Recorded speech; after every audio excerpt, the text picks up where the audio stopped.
let's get rolling. Today I'll be using the Cessna 172 here in Microsoft Flight Simulator 2020, one of the most popular training and general aviation aircraft in use around the world. Your start procedures, exact layout of the cockpit, process may look different for your aircraft, but the same concepts may be followed. Use the checklist your aircraft has to properly start, taxi, and operate your virtual aircraft. I will not be making any radio calls during this demonstration. Radio calls come later. Let's jump into the cockpit and get started.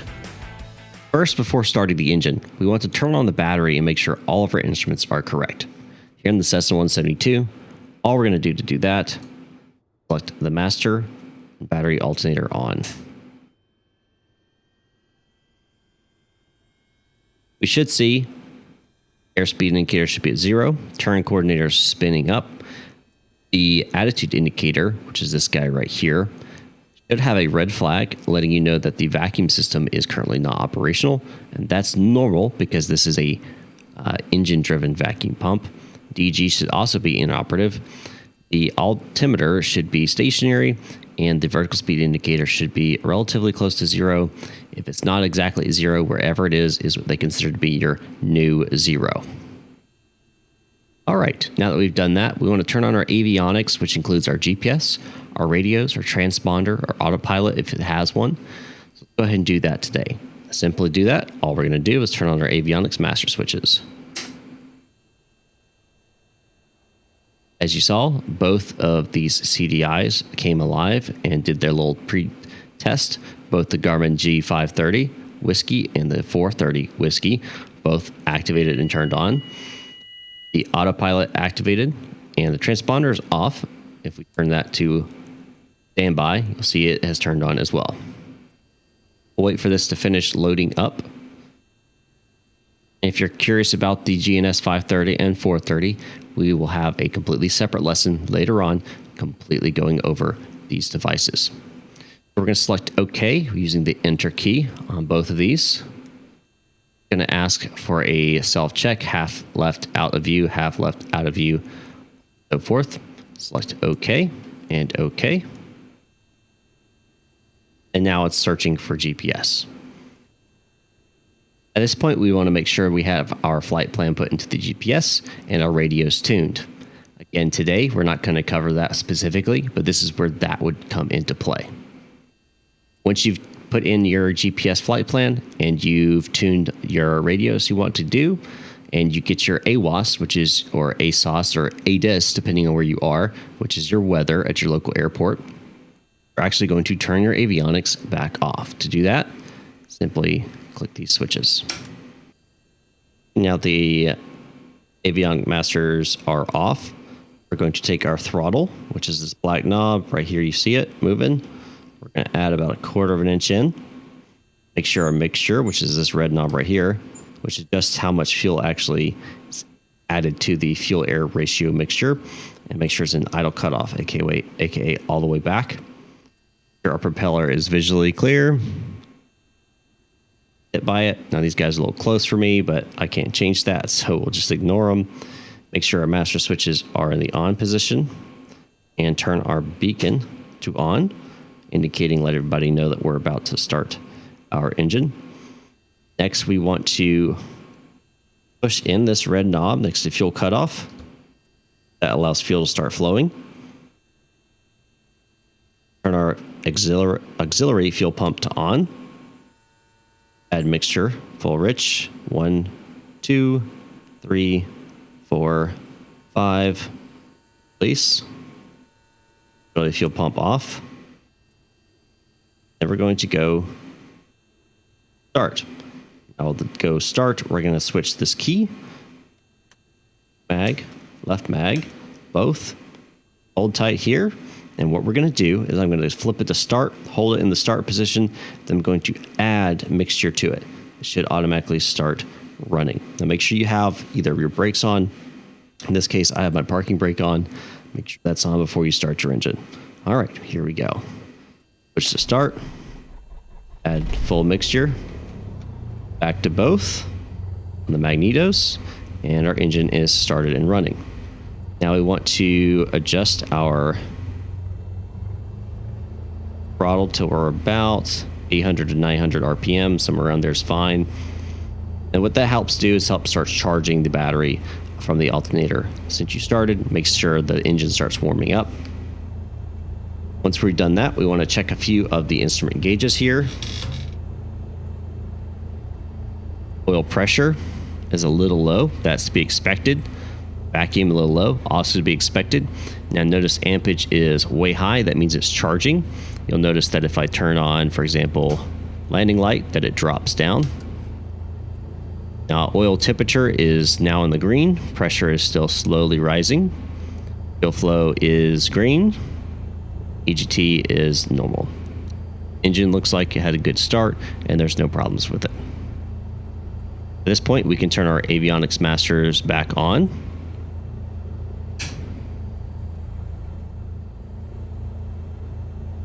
Okay, now that we are back at the stage we were at before, we started our engine with the avionics. What I'm going to do is turn on my taxi light, which is this guy right here. My nav light. Probes and landing light will stay off. Pitted heat's going to be off as well.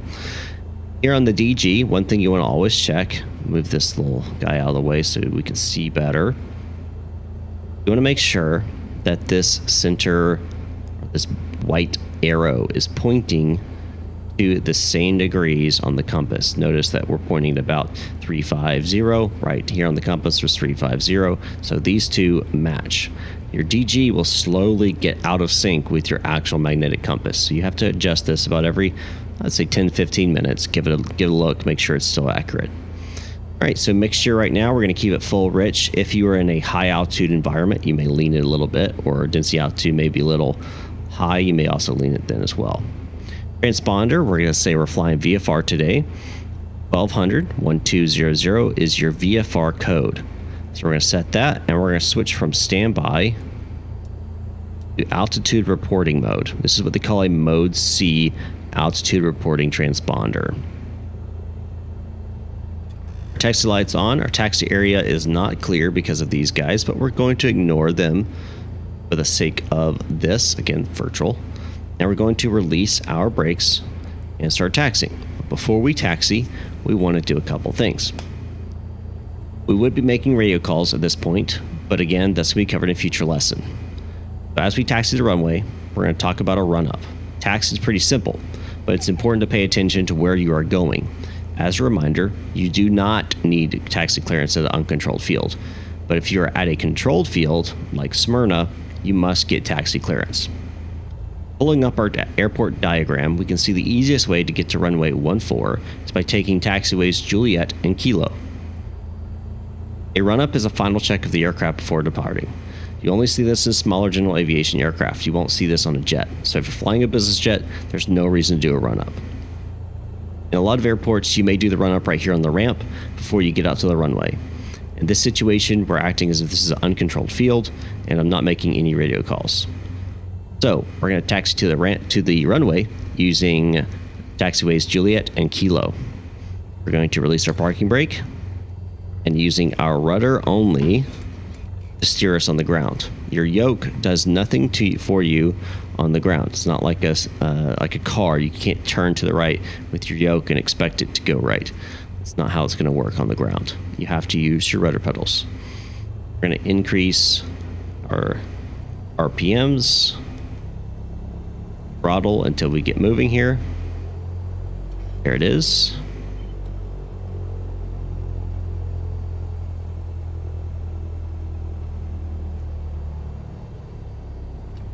Taxi nice and slow.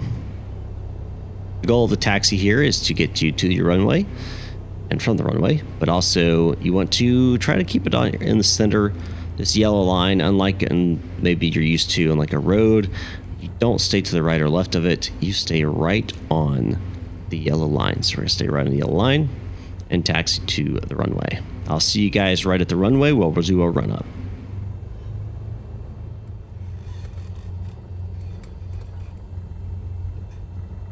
Okay, here we are sitting just shy of runway 14 behind the hold short line. What we're going to do at this point is make sure we have our parking brake set.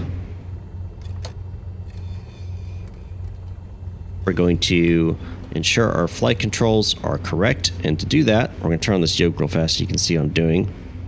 You can see that I'm turning my yoke here. I'm going to turn to the left using just my yoke and make sure that the left aileron out there on the end is pointing up. Now switch the other way and see it's pointing down. Now switch on the other wing. Right, turning right, the aileron should be up. And then turning left, the right aileron should be down. So that means my ailerons are correct. Last thing I need to check here is my elevator. It's here in the back. I can see it from here. There we go. Pull up, and it goes up, down, and it goes down. That means my flight controls are free and correct. Next, we're going to check our engine out, make sure our magnetos are working properly. And to do that, we're going to increase our throttle. Remember, parking brake's already set. Increase our throttle to 1,800 RPMs or 1,800 RPMs. And we're looking down here for that number. We're at 17. There's 18. Get a little closer look here. All right, we're gonna look at our RPM gauge here, and we're at 1,800 RPMs. We're gonna go left, off of about 125 or so, back to both, and then right, off about 125 or so, back to both. Our magnetos are correct. Next, we want to check our vacuum. Make sure in the green here we are. Amp is still positive, which means we're still charging the engine. Temperature's in the green. Oil temperature, oil pressure's in the green. Fuel flow is positive green. AGT is not redline or anything crazy like that. We got plenty of fuel on board. We are good to go with the engine. So at this point, we can bring our throttle back down to idle.